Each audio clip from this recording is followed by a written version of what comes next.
The dusty corner of the Hartford Historical Society held many forgotten treasures, but none drew Dr. Sarah Mitchell's attention like the ornate wooden frame leaning against a filing cabinet. The cracked wedding portrait from 1903 showed what looked like a normal Victorian ceremony, a stern groom in a crisp black suit standing beside his bride, who wore a detailed white gown trimmed with lace. Sarah, a photography historian who focused on early American portraits, had examined thousands of similar images. The stiff poses, the serious faces, the careful placement of hands in fabric all felt completely normal for that period.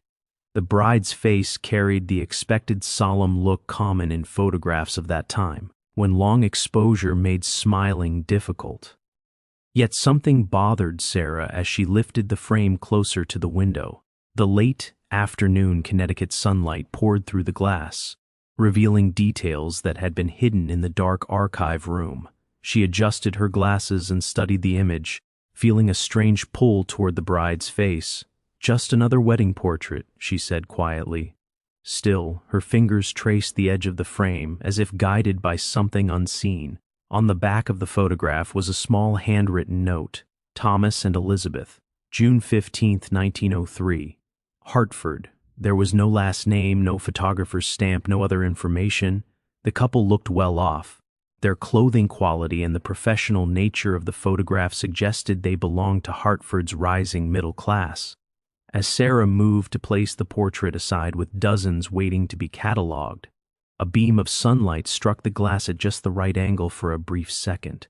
Something in the bride's expression caught her attention, something that should not have existed, something that went against everything Sarah knew about early 20th century photography and social rules. Her heart began to pound as she realized this simple portrait might be hiding an incredible secret. Sarah's hands shook slightly as she carried the photograph to her desk and placed it under the adjustable lamp she used for close study. She picked up her magnifying glass, a familiar tool that had uncovered many hidden details over her 15-year career. The bride's face, which had seemed properly serious from afar, began to reveal something unusual under magnification. Sarah blinked, convinced her eyes were deceiving her. She adjusted the focus and leaned in closer, her pulse speeding up.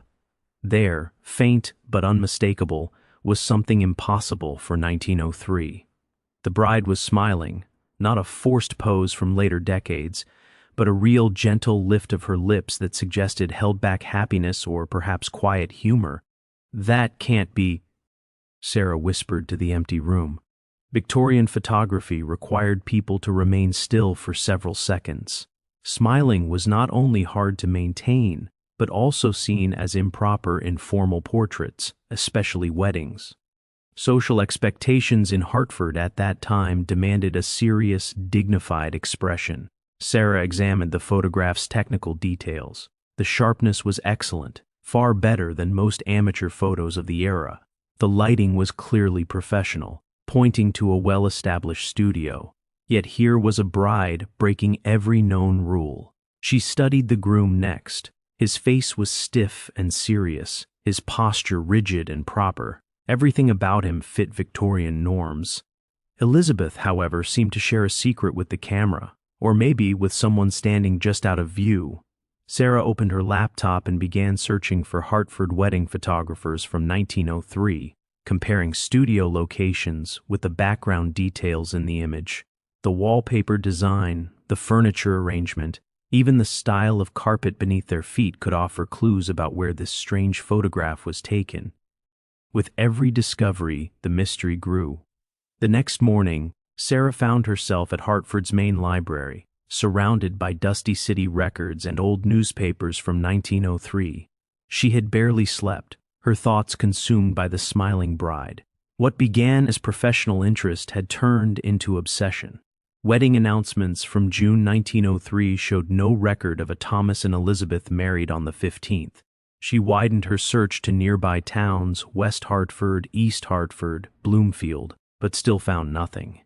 It was as if the couple had never officially existed.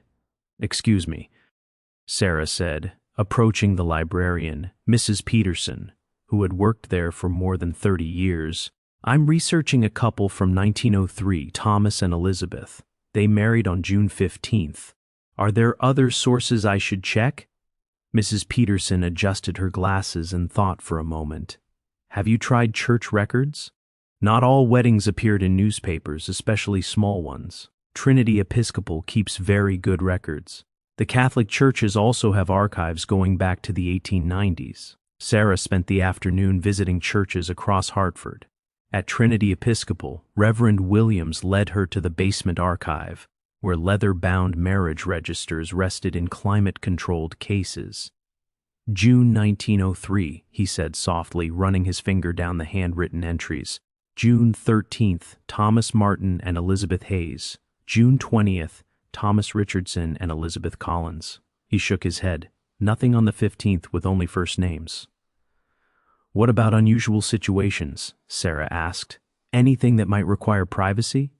Reverend Williams paused. There were sometimes marriages that were not, shall we say, traditional, a pregnant bride, or couples from very different social classes. Those ceremonies were often quiet and lightly recorded. Sarah's heart raced.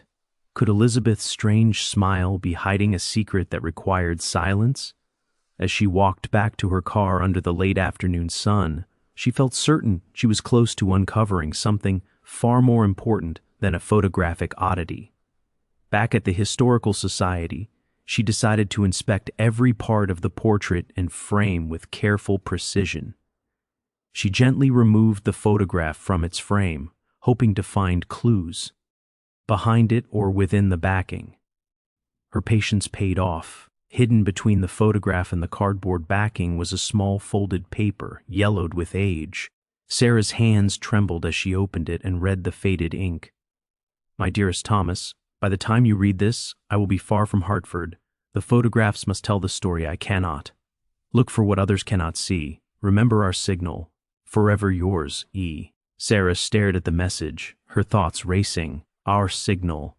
Could it mean the smile? Was Elizabeth trying to say something through her expression that society would not allow her to speak? She studied the photograph again, searching for more signs. Under strong magnification, she noticed Elizabeth's left hand partly hidden by the folds of her dress. Her fingers were arranged in an unusual way, not the formal position expected in wedding portraits. Sarah photographed the hand and began researching secret communication methods from the Victorian era. She discovered that women sometimes used fan language, flower choices, and hand signals to communicate quietly. In a 1902 etiquette book, she found mention of finger telegraphs, subtle hand signs used when direct speech was unsafe. According to the guide, certain finger positions signaled danger, affection, or urgent warning. Elizabeth's hand matched one of the illustrations, a warning meaning help or not, as it seems. Sarah leaned back, the truth sinking in. This was not just an unusual wedding photo. It was a frightened woman's attempt to leave proof of something terrible. Elizabeth's smile was not happiness. It was courage hiding fear, and her hidden hand signal was a plea for help that had gone unnoticed for more than 120 years. With the note and this new understanding, Sarah expanded her search to missing persons and old police records from the summer of 1903. She searched for any mention of a woman named Elizabeth who vanished after the photograph was taken. Her breakthrough came from an unexpected place. The Hartford Current Society pages from July 1903. Buried in a small column about social events was a brief line. The ladies of the Hartford Women's Auxiliary expressed concern for Mrs. Elizabeth Hayes, who failed to attend the quarterly charity luncheon, despite confirming her attendance. Elizabeth Hayes was one of the names Reverend Williams had mentioned from the Trinity Episcopal Marriage Register, but that ceremony was dated June 13th, 2 days before the date written on the portrait. Sarah hurried back to Trinity Episcopal, her heart racing with anticipation. Reverend Williams brought out the marriage register again, and this time Sarah examined the entry more closely. The handwriting looked different from the surrounding entries, and the ink appeared slightly darker, as if it had been written later. Reverend Williams, Sarah asked, is it possible this entry was added afterward, maybe backdated? He studied the page carefully, his face tightening with concern. It is possible. In 1903, some marriages needed to be made official later for legal reasons. If a couple married in a civil ceremony or under unusual conditions, they might register with the church later to avoid social trouble. Sarah's investigation next took her to the Hartford Police Department's historical records, kept in the basement of City Hall. Officer Martinez, a young officer interested in local history, helped her search through rows of old filing cabinets filled with documents from the early 1900s. Missing person reports from 1903, he said, pulling out a thick folder. There are quite a few. Hartford was expanding quickly back then. People were always coming and going. Sarah's eyes widened when she saw a report dated July 20th, 1903. Elizabeth Hayes, age 23, reported missing by her sister Margaret. Last seen at home on July 15th. Brown hair, green eyes, about 5 feet 4 inches tall. Family noted unusual behavior in the weeks before her disappearance. The report listed Margaret's address on Asylum Street. Once one of Hartford's most fashionable areas, the Victorian house still stood, now divided into apartments. The current owner, an elderly man named Robert, welcomed Sarah inside after she explained her research. "The Hayes family?" he said thoughtfully. "I've lived here for 40 years. The previous owner mentioned finding some old papers in the attic during renovations. They might still be there, in the dusty attic, beneath layers of insulation added decades later. Sarah discovered a small wooden trunk. Inside were letters, photographs, and documents belonging to the Hayes family. Her hands shook as she opened a diary labeled Margaret Hayes in neat handwriting. The diary entries from the summer of 1903 revealed a troubling story. June 10, 1903. Elizabeth has been acting oddly since she met that man, Thomas. She says little about him, only that they plan to marry. I have not been introduced, which is very strange for my dear sister. June 16, 1903. Elizabeth returned from her wedding changed. She smiles when she thinks no one is looking, but her eyes are full of fear. She begs me not to ask questions about Thomas or where they live. July 1, 1903. I followed Elizabeth today and learned she is not living with Thomas as she claimed. Instead, she rents a small room above Mrs. Patterson's bakery on Main Street. When I confronted her, she broke down and confessed the marriage was arranged to help her escape something terrible. She would not explain more. July 14, 1903.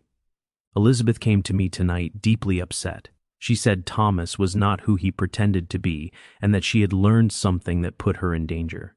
She spoke of leaving Hartford at once and asked me to keep a photograph she said would explain everything if anything happened to her. I begged her to go to the police, but she said they would not believe her. July 21, 1903. My sister has disappeared.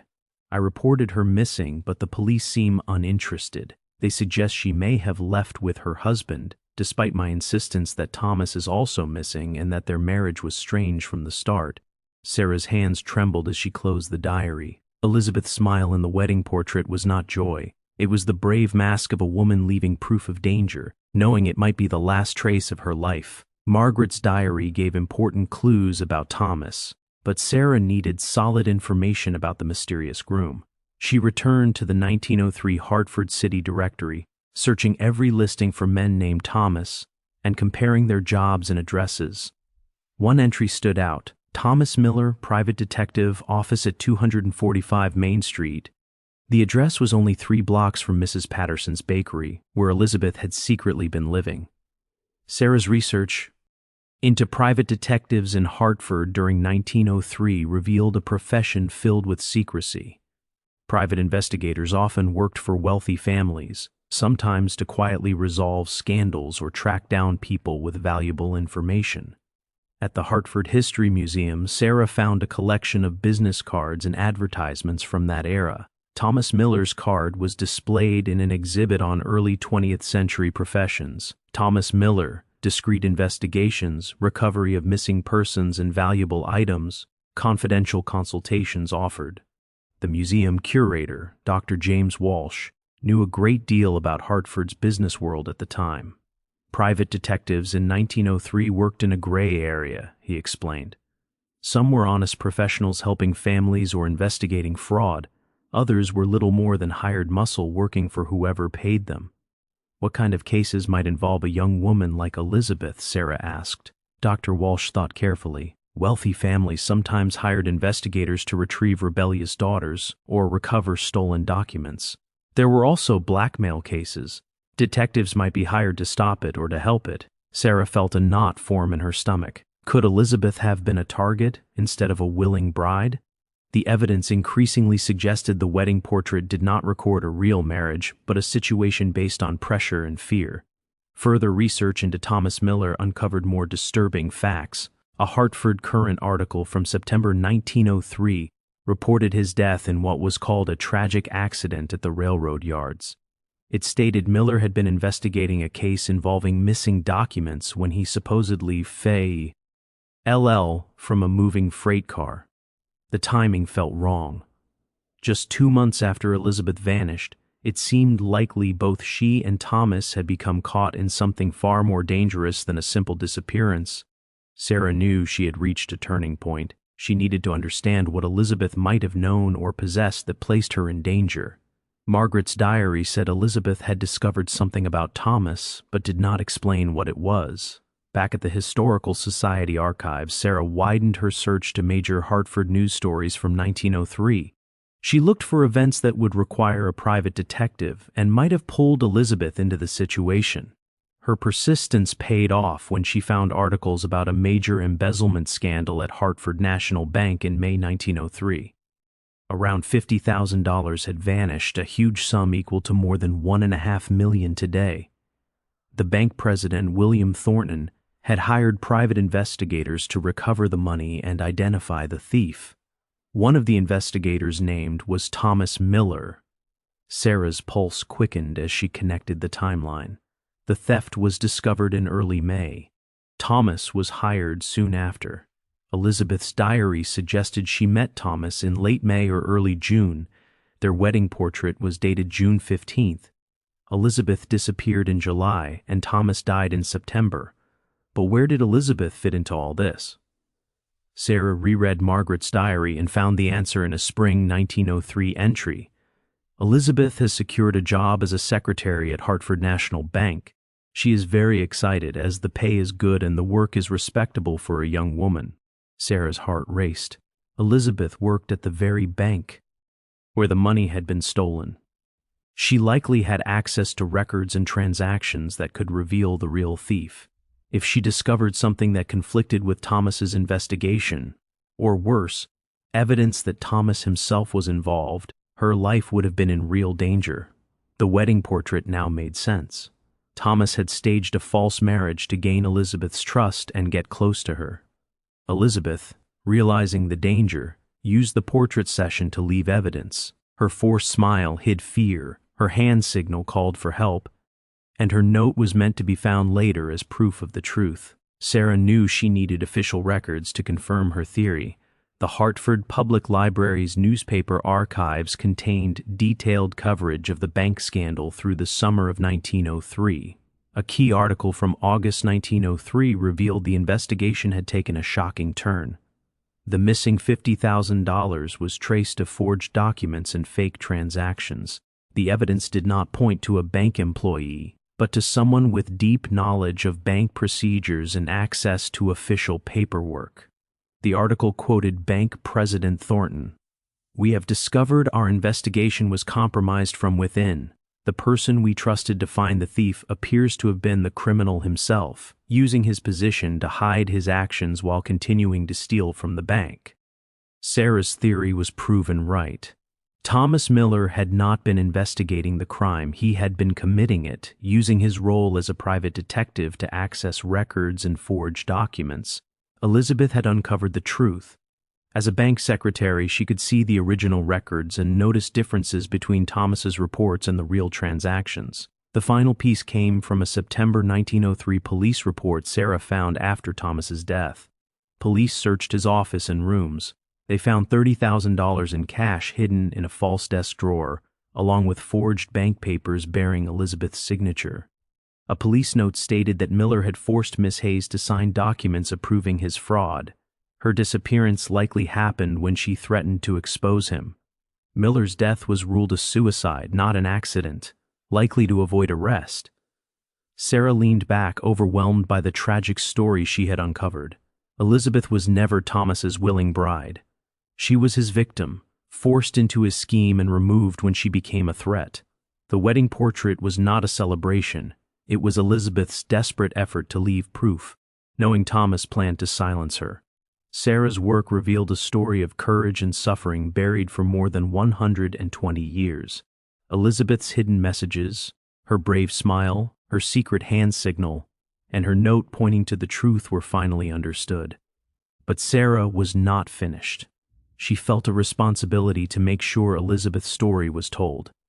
She prepared a detailed report and contacted the Hartford Courant, hoping they would publish the story as a historical feature. The editor, Maria Rodriguez, was captivated. "This is exactly the kind of mystery our readers love," she said. "More than that, it's the story of a woman who showed great courage in terrible circumstances." Sarah also contacted genealogy websites, hoping to find living descendants of the Hayes family. She connected with Patricia Hayes, a great-great-niece living in Boston, who had long wondered about family stories of an ancestor who vanished in Hartford. "We always heard whispers about Aunt Elizabeth," Patricia said on the phone. "My great-grandmother used to say Elizabeth tried to expose a bad man and paid the price. I never knew if it was true." Patricia traveled to Hartford to see the portrait and learn the full story. Standing in the Historical Society, looking at Elizabeth's photograph with new understanding, she wiped away tears. "She was so young," Patricia whispered, "but she was trying to do the right thing, even when it put her in danger." Sarah arranged for the portrait to be carefully preserved and displayed at the Hartford History Museum with a plaque explaining Elizabeth's full story. The exhibit would help visitors understand early 20th century banking fraud and honor the courage of a young woman who refused to stay silent. Sarah looked at Elizabeth's portrait one last time before it was moved. She marveled at how one woman's hidden message, left in plain sight for over a century, had finally revealed the truth. Elizabeth's smile, once a mystery, now stood as a symbol of bravery, a reminder that even ordinary photographs can hold extraordinary stories, waiting for someone willing to truly see. Elizabeth's legacy lived on, her story finally told,